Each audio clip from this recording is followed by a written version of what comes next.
Picture this. You're with a woman other men would kill to have. She's sharp, gorgeous, magnetic. Strangers stare when she walks past. Your friends tell you she's out of your league. And because you know her value, you treat her like something precious. You send good morning texts every day. You plan dinners, surprises, little gifts. You answer fast. You're available. You're reliable. In your head, you're doing everything a good man is supposed to do. But underneath that, something else is happening. She's getting used to you. She's getting comfortable.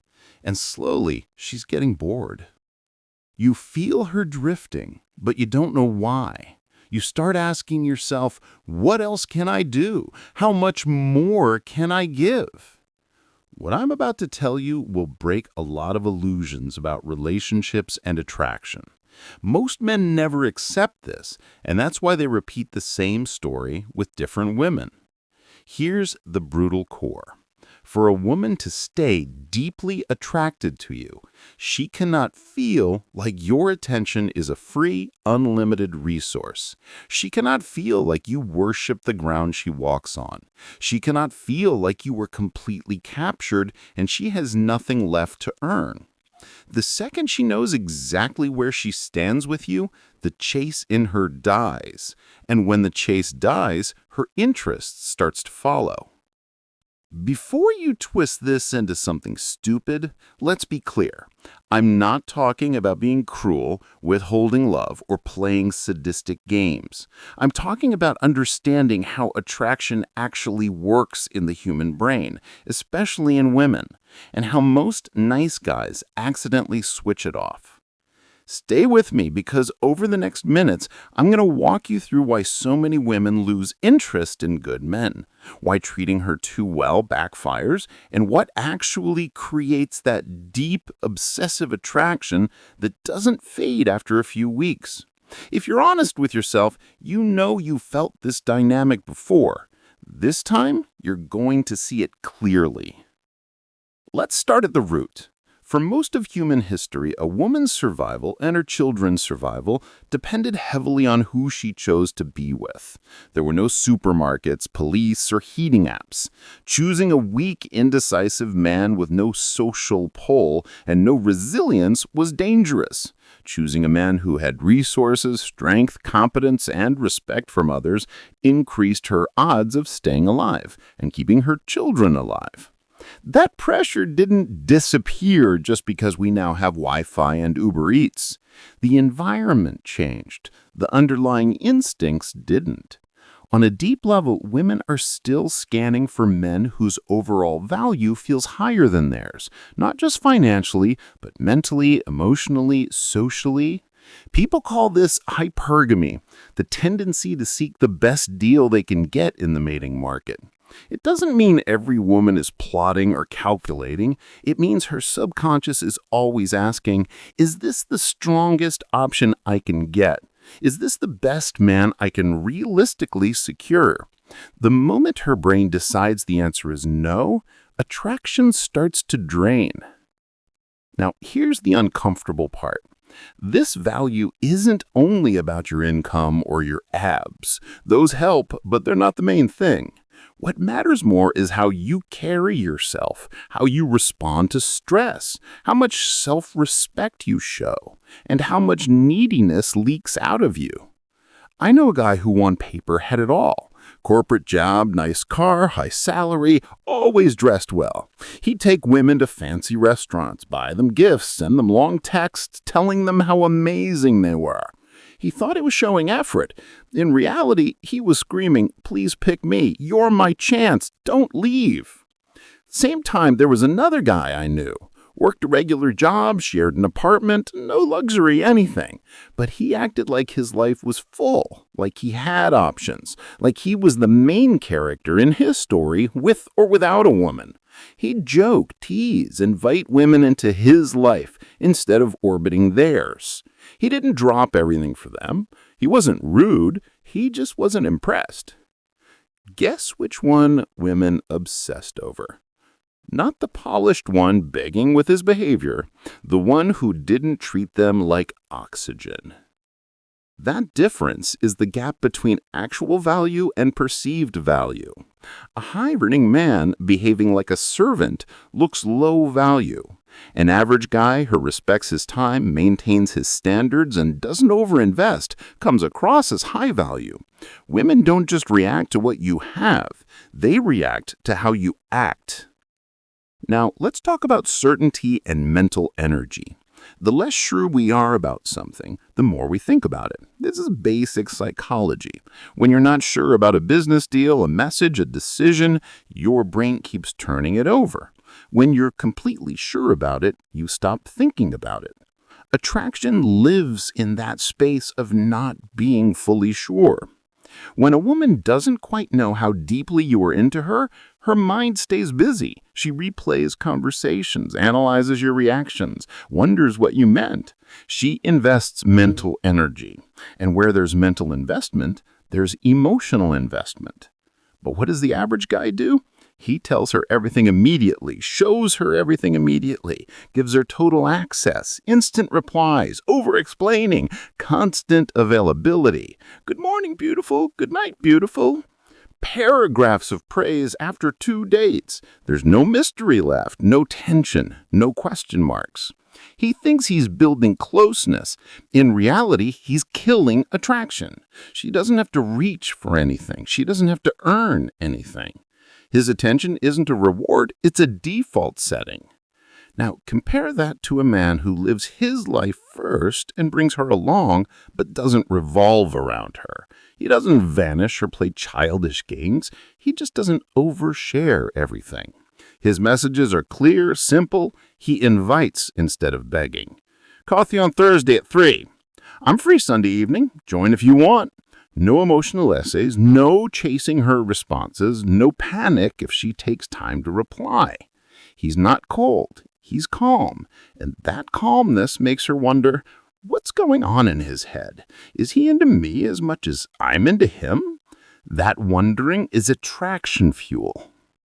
Underneath all of this is a concept called intermittent reinforcement. Psychologists discovered that a reward given unpredictably hooks people far more than a reward given on a fixed schedule. It's how gambling works. It's why notifications are addictive. It's why inconsistent attention makes people more obsessed than constant attention. If you shower a woman with validation every day, regardless of her behavior, your attention becomes just noise. She starts expecting it. It no longer means anything that you're complimenting her because you would do it no matter what she did. You're not rewarding behavior, you're worshiping her existence. But if your praise is rarer, honest, and tied to something real she did, a decision, a thought, a moment of vulnerability, an achievement, then your approval has weight. She can feel that you're not easily impressed. So when you are impressed, it matters. Most men emotionally bankrupt themselves in the first week. They throw everything they have at her at the start. Time, compliments, energy, availability. Then they wonder why she pulls away right when they feel most attached. She didn't change suddenly. Her curiosity burned out. There was nothing left to explore. Another silent attraction killer is predictability.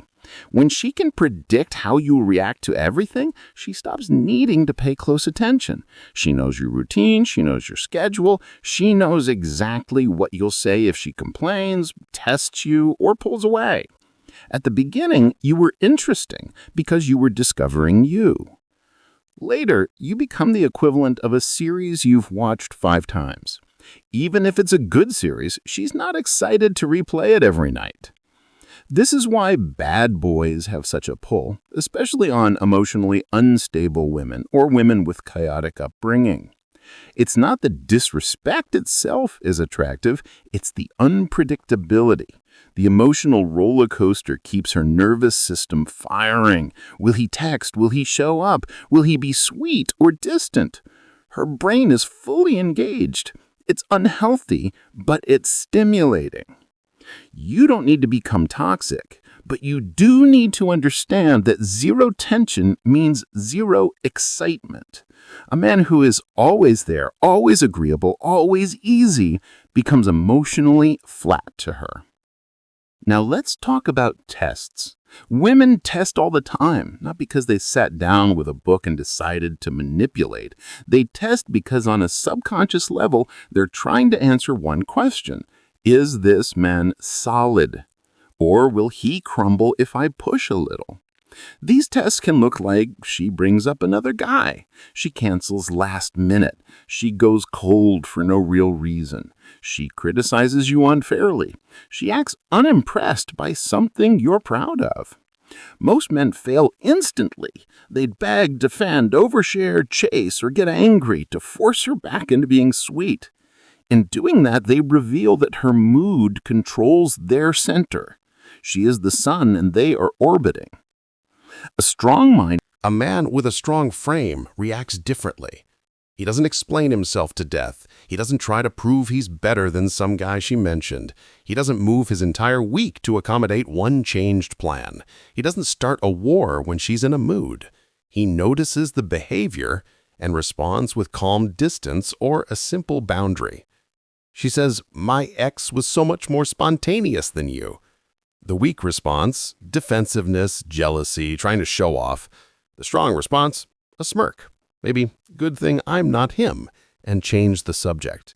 She cancels on you an hour before meeting. Weak response, "No worries, let me know when you're free again. I'll be waiting." Strong response, "All right, I've got other things to do." Then you actually do them, and you don't rush to reschedule. She becomes cold and passive-aggressive. Weak response, chasing. "What's wrong? Did I do something? Please talk to me." Strong response, mirror her level of warmth. You don't punish. You just stop over-giving until she adjusts. This isn't about being heartless. It's about communicating with your behavior. "I'm not addicted to your approval. I like you. I'm interested, but I don't collapse when you push me." When you respond from that place, her respect grows. Respect is the soil attraction grows in. When she stops respecting you, attraction dies. There's also a physical layer. When a woman's brain starts tagging a man as weak, clingy, or below her level, her body often follows. Her desire dries up. She becomes easily irritated. She doesn't want to be touched. She'll tell herself stories. "We're just not compatible. The spark is gone. He changed." But in reality, what changed was her perception of his strength. Once her nervous system has filed you under a safe but unimpressive, it's very hard to come back from that. That's why prevention is easier than fixing it later. There's an interesting thing that happens when a woman feels she could genuinely lose you, not because you threatened her or played games, but because you can feel that you are not locked to her, that you have standards, that you're not glued in place no matter what. When that realization hits, she often becomes more direct. Women who were previously subtle suddenly send clear messages. "I miss you. I want to see you. Where are you?" She invests because her instinct is telling her, "I don't want to lose this one." Most advice for men stops at go to the gym, get money, dress well. Those things matter, but they're just your entry ticket. What keeps her interested is not your car or your deadlift. It's the psychological dynamic between you. I've seen successful men with money and status get discarded by women with average jobs, not because women hate money, but because the man's behavior turned him into a fan instead of a leader. I've also seen regular guys with normal lives keep very attractive women deeply loyal because they never gave up their frame, standards, or self-respect. This is where we need to address one of the most misunderstood ideas: why women sometimes stay with men who treat them badly while leaving men who treat them kindly. It's not that kindness is unattractive. A stable, mature woman loves kindness from a man she respects. The problem is when kindness comes from fear, when they're nice because you're scared of losing her, when you agree with everything because you're terrified of conflict, when you prioritize her over your own values and goals because you're afraid she'll walk away. That's not kindness, that's self-betrayal, and women can feel the difference. A man who occasionally says no, who doesn't always prioritize her, who doesn't crumble when she's upset, seems like he has a life with or without her. He seems like he has options. He seems like someone she needs to win over, not someone trying to win her. A man who worships her, treats her like a queen from day one, over-compliments, over-gives, and refuses to ever disagree, feels to her like a man who is just grateful to be allowed near her. His fear of losing her reads as low value. That fear is the biggest repellent there is. Women don't fall in love with men just because they're treated well. They fall in love with men who make them feel a mix of safety and challenge, where she feels appreciated but not pedestalized, where she feels chosen but not owned, where she feels she has to bring her best to keep him. You can't manufacture that dynamic by following rules. It comes from who you are. Attraction and love are not the same thing. Love is comfort, care, partnership. Attraction is tension, polarity, the feeling of, I want to reach for this person. You can have love without attraction and attraction without love. Long-term relationships need both. Most guys max out on love behaviors, loyalty, sacrifice, being there, giving, supporting. They neglect attraction behaviors, leadership, decisiveness, boundaries, self-focus, mystery. Then they wonder why she feels grateful but not sexually drawn. The men who keep women passionate over years are not perfect, but they maintain their own lives, standards, and direction. They bring warmth, but they never lose the tension that comes from being their own man. At the core of all of this is abundance mindset, not some Instagram cliché. Actual abundance, the deep belief that your life has value with or without this specific woman, that you're not going to emotionally collapse if she walks away, that you can find connection again if necessary. When you truly feel that, your behavior changes automatically. You don't chase, you don't gossip about her, you don't sit by the phone, you don't rewrite your entire schedule to fit hers. You invite, you lead, you engage, and if she's not on board, you keep moving. From that place, you can treat a woman well without being weak. You can be kind without being a pushover. You can open up without oversharing. You can give without bleeding out. Women are drawn to men who can lead themselves first. That's what leadership really is, not barking orders or controlling, but having a clear direction and inviting her into it. This is what I'm doing, you're welcome to join me. Not, what would you like my life to be? In any relationship, the person who invests all their emotional energy first usually ends up feeling powerless. Investment is not just money or time. It's attention, worry, overthinking, future planning, rescheduling, compromising. If one person is doing all of that and the other isn't, the balance is broken. Your goal is not to never invest. Your goal is to let her invest too. You go first a little, she matches. She reaches, you meet. You don't flood her with effort she hasn't earned yet. You let the connection grow in both directions. The deepest skill behind all of this is frame control. Your frame is your internal reality, how you see yourself, what you accept, what you reject, what you believe about relationships. If your frame is, I'm lucky she's with me, I must do anything not to lose her, you'll behave one way. If your frame is, I'm a solid man building a solid life, if we fit, we grow together, if not, I'll be fine, you'll behave very differently. Women will test your frame over and over, not because they hate you, but because they want to feel whether your reality is strong enough to trust. If you collapse your beliefs, values, friendships, boundaries, and goals the moment she pushes, she can't relax around you. She now has to lead, and most women secretly hate that. A man with a strong frame doesn't argue constantly. He doesn't need to dominate. He just quietly continues to live by what he believes. He's open to feedback, but he doesn't betray himself. In the end, you have two choices. You can keep doing what most men do, overgive, overchase, overexplain, and then act confused when she grows distant. Or you can start playing a different game, not the game of manipulation, but the game of self-mastery. Stop trying so hard to prove you're worthy of her. Start becoming a man who is worthy, full stop. A man she has to step up to keep. A man whose presence is a privilege, not a consolation prize. When you do that, you won't need strategies.